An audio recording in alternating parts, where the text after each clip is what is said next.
ಕಾಣಿಸ್ತಾ ಎಲೆಗಳು ಇಲ್ಲೆಲ್ಲ ಎಲೆಗಳು ಬಿದ್ದಿದೆಯಲ್ಲ, ಇದೆಲ್ಲ ಬಿದ್ದಿರೋದು ನಮ್ಮ ಹಲವಾಣ, ಎರಿತ್ರಿನಾ ಇಂಡಿಕಾ.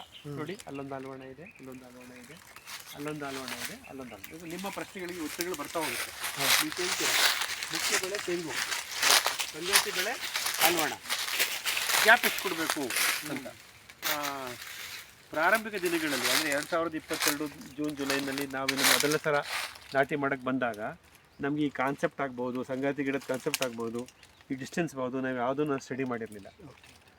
ನನಗೆ ಇದು ದೊಡ್ಡಬಳ್ಳಾಪುರ ಅನ್ನೋ ಜಾಗ ಬಿಸಿಲು ನಾಡು, ಬಂಡೆಗಲ್ಲಿನ ಭೂಮಿ, ಇಲ್ಲಿ ನನಗೆ ನೆರಳಬೇಕು, ಯಾವುದೇ ಗಿಡಕ್ಕೆ ನೆರಳಬೇಕು. ಹಾಗಾಗಿ ನೆರಳು ಸೃಷ್ಟಿ ಮಾಡೋಕ್ಕೋಸ್ಕರ ಇದನ್ನು ನಾವು ತಂದು ಹಾಕಿದ್ದು ನಿಜ.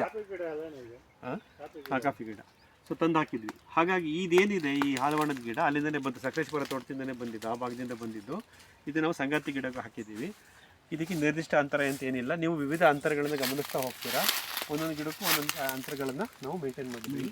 ಇದು ಮಾಡಿರೋದ್ರಿಂದ ಸೊ ನಿಮ್ಗೆ ಇವಾಗ ಈ ಹಾಲವಾಣ ಕೇವಲ 40 ತಿಂಗಳಿನಲ್ಲಿ 3-3.5 ವರ್ಷದಲ್ಲಿ ವಿಶಾಲವಾಗಿ ಬೆಳೆದು ಸಾಕಷ್ಟು ಕೆಲಸವನ್ನು ಸೃಷ್ಟಿ ಮಾಡಿ ಕಳೆದ 3 ವರ್ಷದ ಸತತವಾಗಿ ಎಲೆಗಳನ್ನು ಉದುರಿಸಿ ಗೊಬ್ಬರ ಮಾಡಿಕೊಡ್ತಾ ಇದೆ. ಹೌದಾ? ಈ ಹಾಲವಾಣದ ಪ್ರೊಪಗೇಷನ್ ಬಂದು ಆಲ್ರೆಡಿ ನಾನು ಹೇಳಿದಾಗೆ ಕಾಂಡಗಳನ್ನು 3.5 ಅಡಿ ಎತ್ತರ ಕಾಂಡಗಳನ್ನು ಕತ್ತರಿಸಿ ಹಾಕ್ಬೋದು.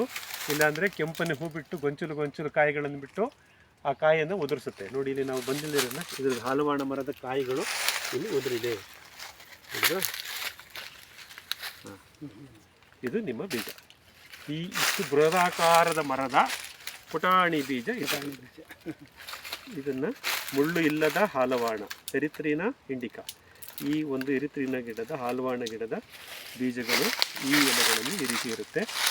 ನೋಡಿ, ಇದು ಸಾಕಷ್ಟು ಪ್ರಮಾಣದಲ್ಲಿ ಈ ಬೀಜಗಳನ್ನು ಸಂಗ್ರಹ ಮಾಡ್ಕೊಳ್ಳಿ. ಇದನ್ನು ನೀವು ಬೀಜದಿಂದ ನಿಮ್ಮೂರಿನಲ್ಲಿ ಇದನ್ನು ನಾಟಿ ಮಾಡ್ಬೋದು. ಕಾಂಡವನ್ನು ತೊಗೊಂಡೋಗಿ ನಾಟಿ ಮಾಡ್ಬೋದು, ಬೀಜದಿಂದನೂ ನಾಟಿ ಮಾಡ್ಬೋದು. ಬಹಳ ಉತ್ತಮವಾದಂಥ ಗಿಡ. ಆಯಿತಾ?